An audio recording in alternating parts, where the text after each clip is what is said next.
Сега ќе се погледнеме, односно ќе разговараме со мојата гостинка, која што денеска ни доаѓа во нашата утринска тема, со која што ќе зборуваме навистина за актуелни теми, односно поттикнати од 15 март, светскиот ден за заштита на потрошувачите, каде што излегува куп статистики, па ние ќе ги образложиме зашто се жалат потрошувачите, каде може да се пожалат потрошувачите и се разбира на тие теми.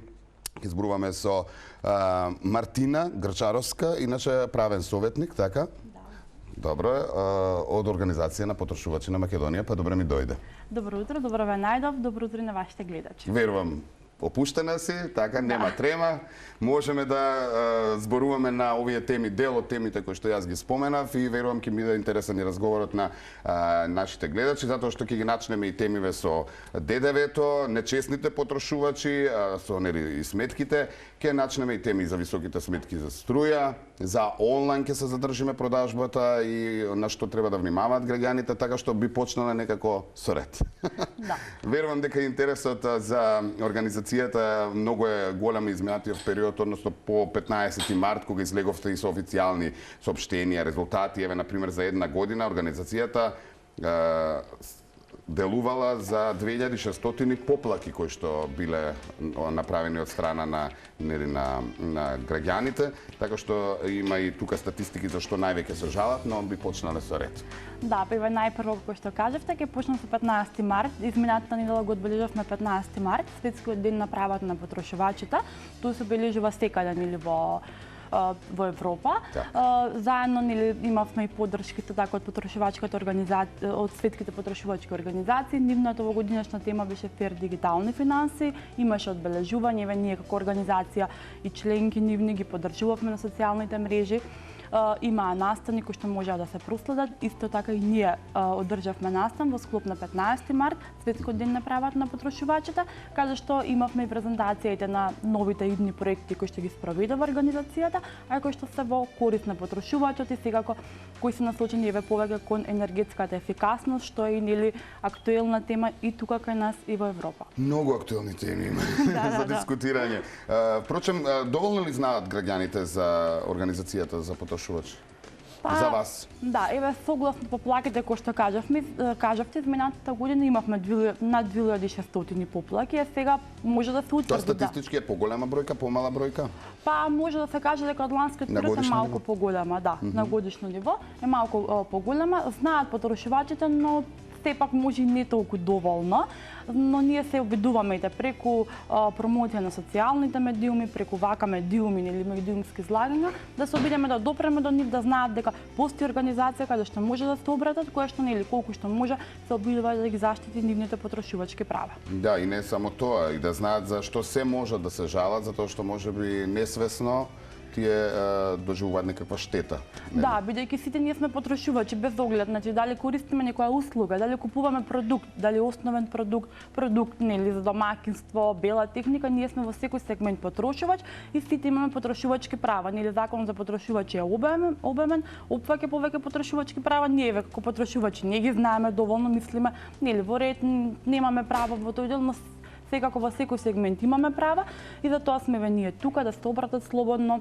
Имаме телефонски број, веќе ги кажам на крај на емисија, имаме електронски систем на поплаки, може да се обратат во секој момент до нас. Може доволно, имате доволно капацитет да, им вратите да, имаме на сите... правни советници кои што се во повеќе сегменти, дали тоа ќе стане збор за посебни услуги на потрошувачи или општи, имаме правни советници кои што работат со тоа и може да ги советуваат во секој момент. Ај ќе те навратам, да почнеме прво со овие поактуелни теми што се месат до жалбите така натаму, потоа и ќе му објасниме и на граѓаните каде можат и како и што после од кога ќе се пожалат, како делувате вие и колку брзо може да очекуваат ефекти. Она што во последно време е актуелно со оглед на мерките, со оглед на и економската криза, олеснувањата и така натаму, луѓето се жалат многу често овој период на несовесните трговци кои што, да речеме, дел од производите, односно основните, треба да ги продаваат со нула ДДВ. нели? Да. Има ли такви жалби, колку такви жалби има и на што конкретно се жалат поврзано со ова? Да, како што кажавте, честа е сега случајот на нечесна пазарна пракса, што е предвидено во Законот за заштита на потрошувачи, а што е предвидено во Законот за заштита на потрошувачи на ЕУ, токму во овој сегмент за означување на цените на артиклите. Имавме поплаки од потрошувачи, тоа првично се однесуваше во оној сегмент пред да се направи корекција на фискалните каси, нели сега пред неколку дена се направи корекција на фискалните каси. Да мора и во фискална. Да мора и во фискална. Имаше поплаки од потрошувачи кои што не знае да кажеме како тој сегмент да го утврдат, нели, бидејќи доколку немаме ДДВ на фискалната, ние не можеме да утврдиме дали ни наплатил трговецот. Можеш ли да им посочиш, нели, вака додека раскажуваме на што се треба да обрнат внимание? Да, нели на самата фискална сметка, сега мислам да пишува нула ДДВ, да речеме за тие основни продукти. Мислам дека беа со ознака Д, ако не сум грешка, во последното известување што го кажа УЈП, таму може да утврдат, да прочитаат дали постои 0% ДДВ, доколку имаат некакво сомнение, нели, дека трговецот не го ставил, веднаш нека пријават во УЈП. Вчера и УЈП излезе со соопштение дека над 100 трговци се казнати токму поради оваа нечесна пазарна пракса, не направиле корекција на фискалните каси и согласно тоа ние како потрошувачи не знаеме дали ни пресметале ДДВ или не, што во принцип штом не направиле корекција, значи да кажеме според нечесна пазарна пракса ни пресметале ДДВ, законски не требало.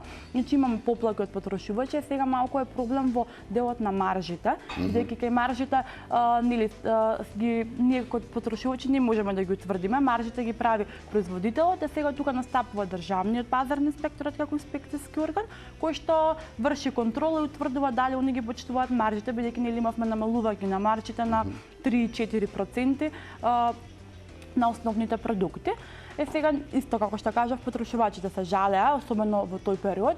Сега да ново истимавме некои поплаги за некои помали продавници, особено, нели? Сега не големите ланци, колонијални, така.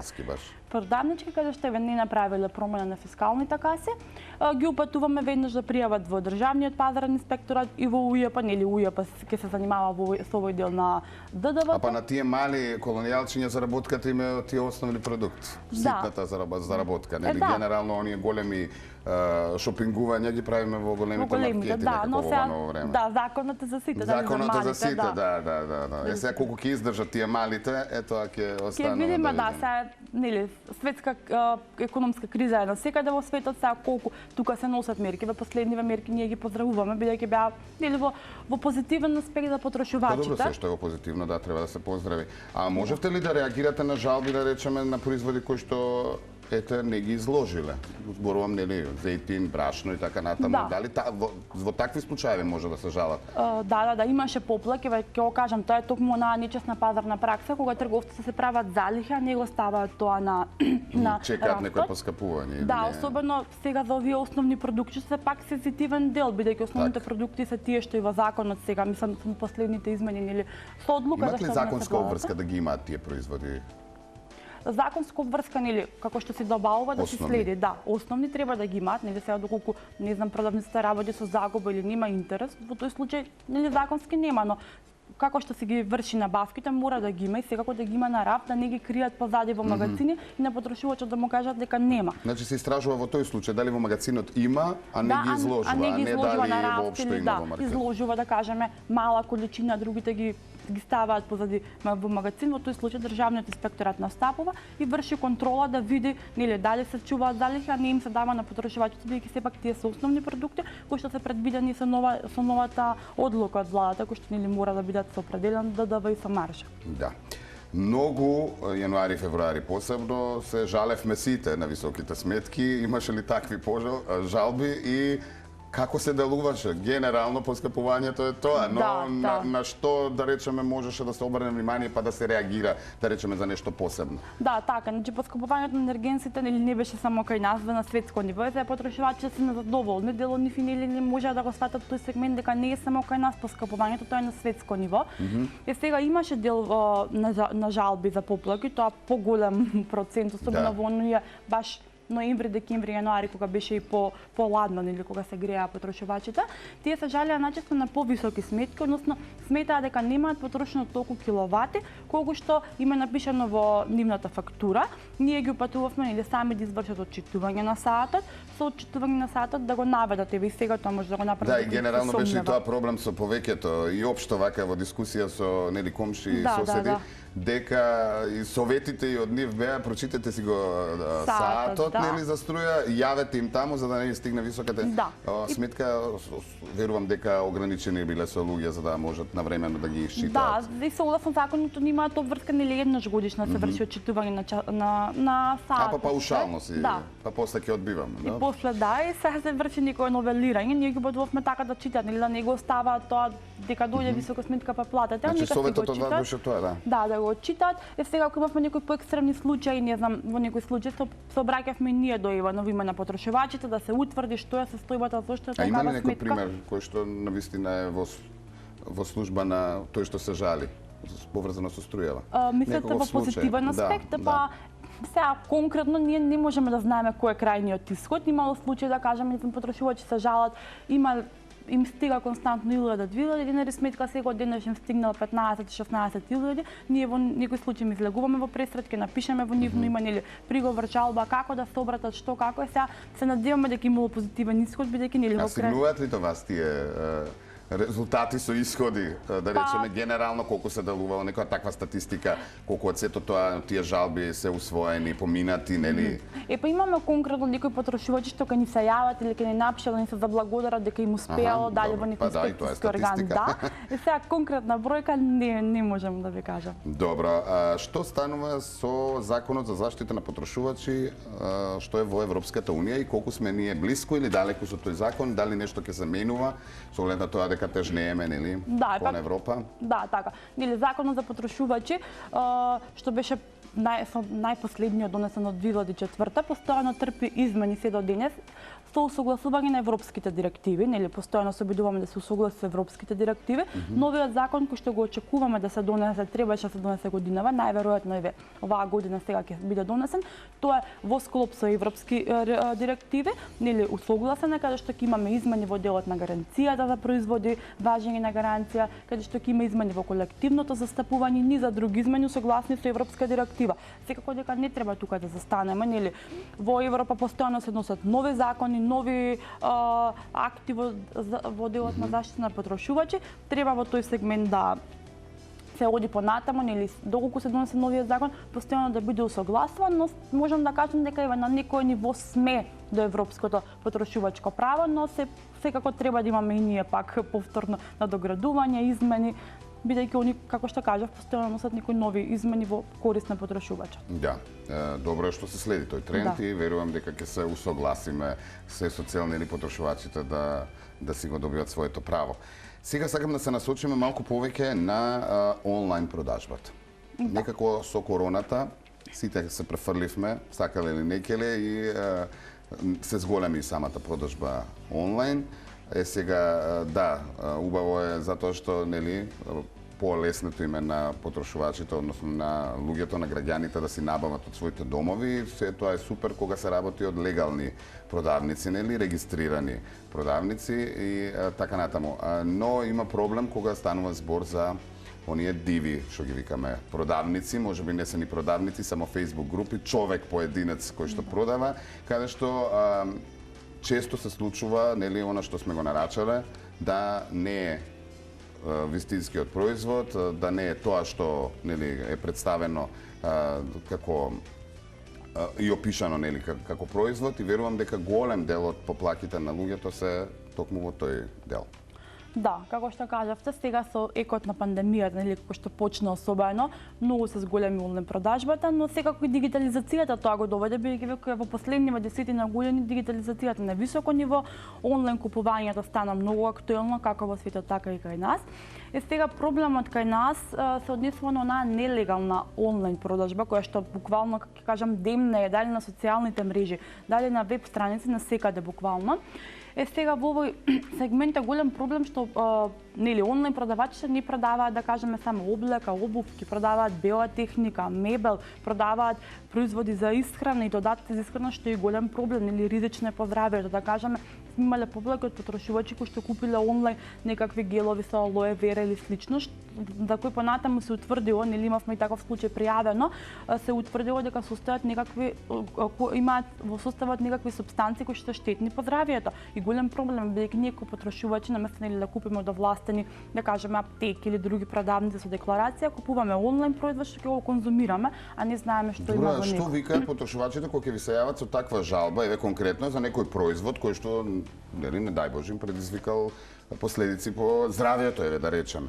Која е причината што спомни сама дигитализација. Седнале на компјутер и го нарачале тоа, за да седнат на компјутер верувам дигитално писмени. Google е тука да се пролиста содржината на тој продукт или нешто што содржи тој продукт, дали негативно или така натаму. Кој е објаснувањето на тие потрошувачи кои ќе се јават и кои ќе ми речете, а зошто ти го нарача тој производ? Да, најчесто ни се поведуваат, да кажеме, до измамничко рекламирање, пак е нечесна трговска пракса што ја прават, да речеме, трговци да ставаат, продаваме, не знам, еден гел плюс еден гратис, само денес ке стават акција, например, определена сума, или пак продаваат, да кажеме, некој продукт што е марка, па они копија од таа марка и потрошувачите на некој начин се доведуваат во заведувачко рекламирање, го гледаме тој продукт, да, и си кажуваме, па ова е поевтин, например, од аптека, ќе го купиме за упола цена, или ќе купиме еден и ќе ни дадат уште еден гратис, и тука се јавува тој проблем, или ние како потрошувачи сакајќи да поминеме можеби некако поевтино, купуваме производ кој што ќе ни штети или пак може ќе ни стигне сосема различен и буквално не сме заштедиле во ништо. Две патики, например, па немаш каде да се пожалиш. Тоа не е случај со странските продавници, нели? Што секој за странски нарачки го ставаме AliExpress. Да. Не е случај, особено AliExpress може да се каже што е, да. eBay така натаму. Да, eBay тие се, да кажеме, регистрирани целосно, каде што си плаќаме со сигурно, или имаме на PayPal сигурно плаќање преку картичка. Во тој случај имаме рефундација на средства. Сега се случило да се јават и кај нас потрошувачи кои што нарачуваат ја странски страници, кои што нели не се AliExpress, eBay. Имаше обични за AliExpress со хранини кои што стигнале 6 пати помалечки така натаму. Баш да. И во тој случај нема заштита никаква, бидејќи тоа е странска продавница, странско лице кој што некаде регистрирани, не подлежи под македонскиот закон. Сега тука ќе се навратам за оваа нашата онлайн продажба. Да. Значи да, во овој сегмент, како што кажав, потрошувачите купуваат се од бела техника, технички апарати, мобилни телефони, лаптопи, се случува да купуваат мебел, што сепак е, нели, мебел да го купиме во голема вредност онлайн. Не само тоа, нели, обично такво време беше, одиш да видиш померка, дали одговара каде го сместиш. Вака онлайн, чак само се сместува. Да, баш така, dimenzии ништо, да. Им стига оштетен мебел, поразлична димензија, не може да го вратат и тоа е голем проблем. Сега тука исто нарачуваат и технички апарати, како што кажав. Бела техника, ќе го нарачаат. На што да внимаваат околу техничките апарати? Ајде, нели, мебелот не предпоставуваш дека ќе биде оштетен, техничките апарати може и да стигнат оштетени, но може и да се оштетат за брзо, но валда треба да имаат и некаква гаранција. Да, па во тој дел треба да се внимава, бидејќи пакетот технички апарат се поврзува со струја, доколку нели е неисправен, може да предизвика определена штета. Значи да се внимава во тој дел. Тука вообичаено или кога ви стига производот, треба обично секогаш да барате упатство за употреба да ви се даде и гарантен лист, бидејќи без упатство за употреба, гарантен лист и фискална сметка немате никакви права. Да, еве тоа ќе го. Па тоа нека биде големиот апел, кој што ќе, нели, и поентата од овој разговор, дека се што купувате морате да имате фискална сметка. А сега, нели, ако производите технички и така натаму, треба и гарантен лист и така натаму. Но фискалната многу помага понатаму. Да, најбитно, или пак нели за погабаритни производи даваат и фактура или пак фактура, значи некаков доказ. Сега кај нас се водат и кажат немаме доказ од каргото. Доказ од каргото не е доказ, значи доказ е фискална сметка, фактура или пак некаква сметко потврда што ги ви издаде продавачот или доколку сте платиле преку картичка, што е ретко нели за овие легални трговци, доказ дека сте извршиле трансакција. Во тој аспект многу да се внимава и апела да не се нарачува од нелегални онлайн продавници. Тие ќе ги препознаат така што ќе доколку продавачот не ви даде фискална сметка кога ви го доставува, доколку продавачот не ви даде можност за плаќање преку трансакција. Ама еве па карго не доставуваат со фискална сметка, односно си имаат нели они регулирано како и така натаму, не е дека тоа е на диво, да не сватат погрешно, но не може да ти ја достави фискалната сметка. Да, но доколку да кажеме е легален трговец, вие кога направите нарачка, вас ќе ви стигне, на пример, еве нарачувате спортско скопреме од некоја легална продавница. Ви стига на самиот мејл потврда дека е извршена исплатата и со самото карго ви стига една испратница од продавачот каде што е наведено која сума се. Може да не стигне фискално, но стига таа испратница, а не онаа испратница од каргото. И во тој случај штом ви донесе карго, побарајте. Ако нема фискална сметка, не го подигнувајте производот. Бидејќи ќе кажам 90% можеби од оние онлайн продажби на Facebook се нелегални, понатаму немате заштита на потрошувачките права, бидејќи доколку не се поседува фискална сметка, немате каде да пријавите. Државниот инспекторат постапува само по фискална сметка. Без фискална сметка нема враќање на производот, а чести се случаите. Мислам сега можеби она ќе се погоди среќа да се погоди производот, на секогаш стига или различна боја, различна големина, друг од нарачаниот, друг број и вие не можете понатаму ниту да го лоцирате трговецот, бидејќи тие начин ставаат и лажен телефонски број, лажна адреса и воопшто не можете да го лоцирате. Значи тоа е апелот. А дали вие можете да го лоцирате, односно дали ќе се менува нешто во тој дел? Да може да се лоцира, односно навремено да се открие. Па вака сега во Европската комисија пред еден месец ми се чини има предлог за да се донесе закон кој што ќе регулира ова онлайн Facebook продажба на социјалните мрежи, каде што ќе може, нели самиот Facebook ќе мора да направи регулатива со која што штом некое лице регистрира профил и сака да продава, треба да приложи лист од централен регистар, или во секоја држава е различен, дека е тој регистриран како правно лице кој ќе врши продажба. А само правен ќе може, правно лице да... Да, значи правен субјект, или ние како физичко лице. А што е со оние мали продавачи кои што е маџум, да речеме сега конзумиравме, нели си го прават семено во мали количини, а сепак здраво, значајно за некој да, еве, јас кој што би сакал да го нарачам и да го купам. Дали тоа нема да биде можно во тој случај? Ќе биде можно, бидејќи мислам дека тие се регистрираат како нели субјект, мал субјект на едно лице, нели друштво со ограничена одговорност, субјект на едно лице и тие се регистрирани за да се продаваат, нели не се правно лице големо, да се продаваат вакви што има декларација, потекло се, во тој случај тие се регистрирани, во тој аспект ќе може. Сега ќе кажам, тоа е европски закон што е предложен да се донесе. Се надеваме дека и кај нас истото ќе биде, бидејќи доколку се донесе ќе биде големо леснување, ќе можеме да се нарачуваме легално од Facebook продажби, ќе знаеме нели дека тоа лице е регистрирано, а некако сега лице што е физичко се прави профил, продава, измамува, што е и не може да му се најде трагата. Така и да се реши проблемот. Кога сме веќе кај решавањето проблеми, пред крајов на разговорот би сакал да се осврнеме околу самите пријави, како, на кој начин, нели целата процедура. Еве јас како оштетено лице се јавувам кај вас, што треба да направам и како вие делувате понатаму. Да, доколку нели сметите дека сте оштетени, може да не контактирате или на нашиот телефонски број, може да ни пишете на нашите 2 мејлови или пак на веб страната имаме платформа за поплака која што нели работи 24/7, може да си пратите поплака. Нашите правни советници. Организација на потрошувачи на Македонија лесно ќе ве најдат нели на Google, нека напишете. Да, на Google имаме и Facebook профил, да, Instagram профил и на веб страна, да. Социјалните мрежи. Ги комуницирате таму луѓето, може и во таква порака, така. И таму може да ни пишат. Ни го опишуваат проблемот, доколку имаат некаков доказ, нека ни испратат договор фискално или слично, или да видиме за што станува збор.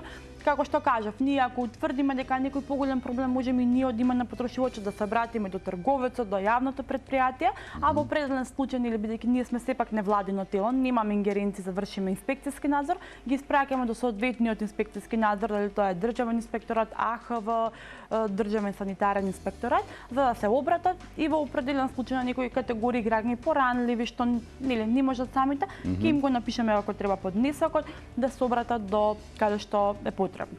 Да.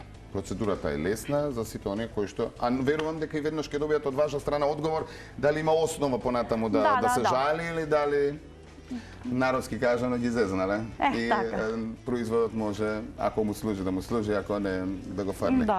Да, тоа е тоа. Тоа е реалноста. Затоа ќе внимавате и верувам дека овој апел кој што денеска заедно со Мартина го споделивме, дека се разбира ќе ви помогне понатаму да не бидете измамени и да на што да внимавате, нели, како потрошувач, не само онлайн, но еве се насочивме малку повеќе на онлайн продажбата која што е прилично нова, нели? се разбери како потрошуваш на се, дека имате право и можност да се пожалите доколку почувствувате дека некаде сте обесправени, односно дека трговецот нешто сакал да се окрие. Да. Се посомневате во нешто во неговата работа. Ти благодарам многу за одвоеното време и успешна работа нели во борбата со овие нечесни трговци и се чекаме, односно се гледаме овде повторно во некоја следна прилика за нови теми. Да, ви благодарам и на вас.